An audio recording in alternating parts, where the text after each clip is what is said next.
আজ থেকেই বাংলায় শুরু হয়ে যাচ্ছে এসআইআর। গতকালই ঘোষণা হয় যে আজ থেকেই বাংলায় এসআইআর শুরু হচ্ছে। বাংলায় শুধু নয়, আরো 11টি রাজ্য এবং কেন্দ্রশাসিত অঞ্চলে শুরু হয়ে যাচ্ছে এসআইআর।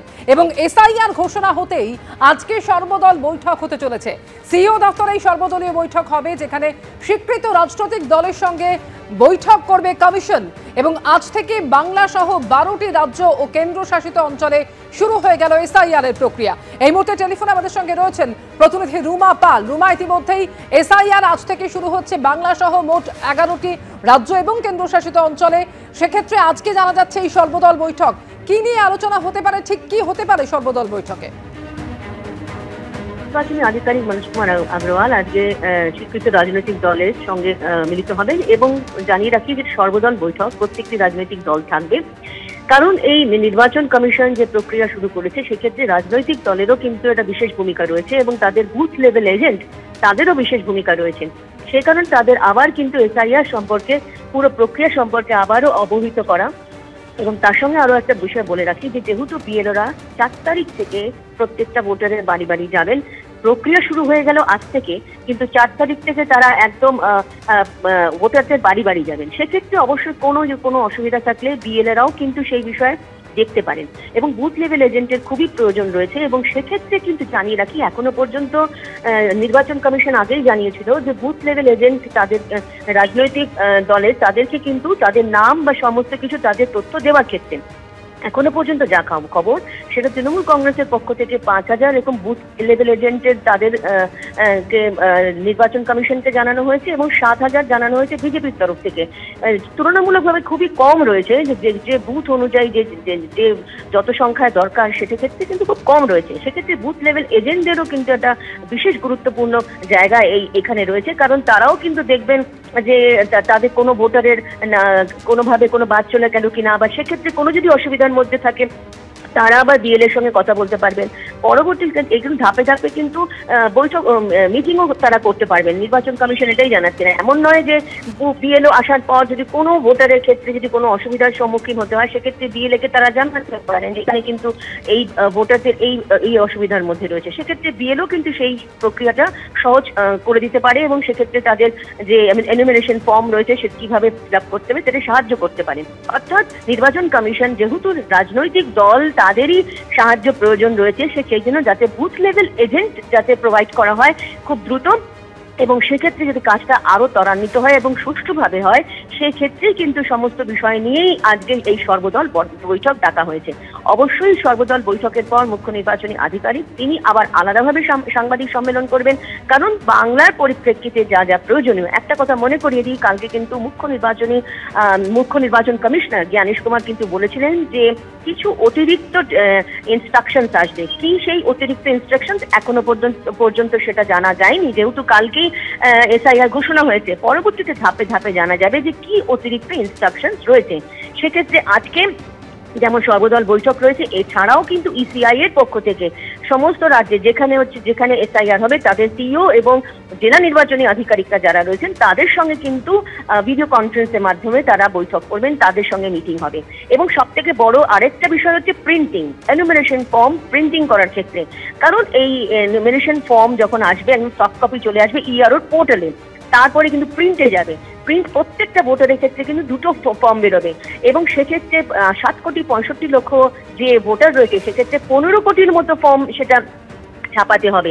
যেহেতু প্রথম একদম 20 থেকে 30% যাতে দ্রুত এই কটা দিনের মধ্যে হয়ে যায় এবং 4 তারিখ থেকে যেহেতু বিএলওর প্রত্যেকটা ভোটারের বাড়িতে যাবে। আরো একটা বিষয় বলে রাখি, 2002 এর সাথে 2000 এখনকার যে ভোটার লিস্ট তারা মিলিয়ে দেখবেন।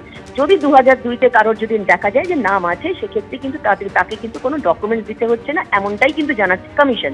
কিন্তু দেখা যায় যদি তার 2002-তে নাম ছিল না, পরবর্তীতে উঠেছে, যদি তার বাবার নাম থেকে থাকে সেটাও দেখাতে পারে। ওয়েস্ট বেঙ্গলের ক্ষেত্রে অর্থাৎ পশ্চিমবঙ্গের ক্ষেত্রে কিন্তু আরেকটা, যেটা বিহারের ক্ষেত্রে ছিল না, বাবার সাথে সাথে কিন্তু ঠাকুরদার নামও থাকছে, সেখানেও কিন্তু সেই নামটাও দেওয়ার ক্ষেত্রে প্রযোজ্য রয়েছে। সমস্ত কিছু মিলিয়ে দেখা হবে। অন্য ক্ষেত্রে যদি এমনও দেখা যায় যে কোনো ডকুমেন্টস মিলছে না, সেক্ষেত্রে যেহেতু 1 মাসের প্রক্রিয়া এটা সম্পন্ন হবে, তারপর যদি কোনো অভিযোগ, ক্লেমস বা কোনো কিছু থাকে সেটারও কিন্তু সময়সীমা রয়েছে। অর্থাৎ ধাপে ধাপে এটা হবে এবং প্রায় 7ই ফেব্রুয়ারি, তার আগে কিন্তু জানুয়ারি মাসেই তোমার ডিসেম্বর মাসে কিন্তু 9 ডিসেম্বর সেটা চূড়ান্ত ভোটার তালিকা প্রকাশ পাবে। তারপর যদি কোনো কোয়ারিজ থাকে সেক্ষেত্রে ভোটারও যেতে পারে, রাজনৈতিক দলও যেতে পারে, আরও সেটা খতিয়ে দেখবে। সেটা করার পর একেবারে 7 ফেব্রুয়ারিতে গিয়ে তোমার চূড়ান্ত ভোটার তালিকা প্রকাশ পাবে। চূড়ান্ত ভোটার তালিকা প্রকাশ পাওয়ার পর 26-এর নির্বাচনে দামামা বেজে যাবে এবং তারপর এই ভোটার লিস্ট ধরেই কিন্তু বিধানসভা নির্বাচন। ধন্যবাদ রুমা। একদিকে আজকের এই সর্বদলীয় বৈঠক যেদিকে অবশ্যই আমাদের নজর থাকবে, পাশাপাশি আজ থেকে বাংলা সহ 12টি রাজ্য কেন্দ্রশাসিত অঞ্চলে এসআইআর প্রক্রিয়া শুরু হবে। আপনাদের জানিয়ে রাখবো কোন কোন রাজ্যে এই এসআইআর হবে এবং কিভাবে হবে। বাংলা, ছত্তিশগড়, মধ্যপ্রদেশ, রাজস্থান, উত্তরপ্রদেশ, আন্দামান নিকোবর, পুদুচেরি, গোয়া, গুজরাট, কেরল, লাক্ষাদ্বীপ, তামিলনাড়ুতে হবে এই এসআইআর প্রক্রিয়া। 4 নভেম্বর থেকে 4 ডিসেম্বর বাড়িতে বাড়িতে এনিউমারেশন ফর্ম বিতরণ করা হবে।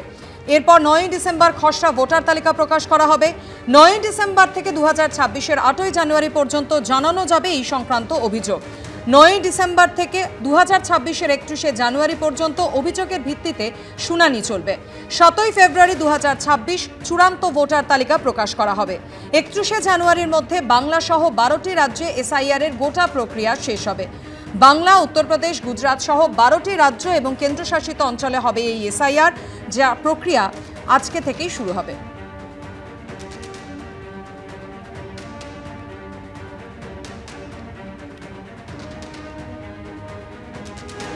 আজ থেকে শুরু হয়ে যাচ্ছে এসআইআর। পশ্চিমবঙ্গ সহ 12টি রাজ্য এবং কেন্দ্রশাসিত অঞ্চলে চলবে এই ভোটার তালিকার বিশেষ সংশোধনের কাজ। গতকালই দিল্লিতে একথা ঘোষণা করেন মুখ্য নির্বাচন কমিশনার জ্ঞানেশ কুমার। রাজ্য সরকার নির্বাচন কমিশনের মতোই সম্পূর্ণ সাংবিধানিক দায়িত্ব পালন করবে। পশ্চিমবঙ্গের প্রসঙ্গে বললেন মুখ্য নির্বাচন কমিশনার।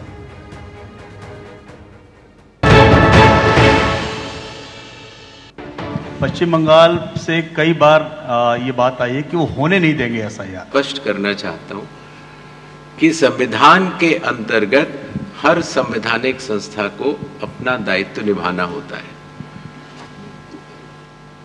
आर्टिकल 324 सब क्लॉज 6 के तहत मतदाता सूची तैयार करने के लिए या मतदान कराने के लिए जिन भी चुनावी कर्मियों की आवश्यकता चुनाव आयोग को होगी, वो राज्य सरकार मुहैया करा के डेपुटेशन पर देने के लिए बाध्य है। इसी तरीके से कानून व्यवस्था की जो आपने बात की, वो राज्य सरकार की संवैधानिक जिम्मेदारी है और मुझे इसमें कोई भी संकोच नहीं है कि हर राज्य सरकारें चुनाव आयोग की तरह ही अपनी पूरी संवैधानिक दायित्व का निर्वहन करेंगी।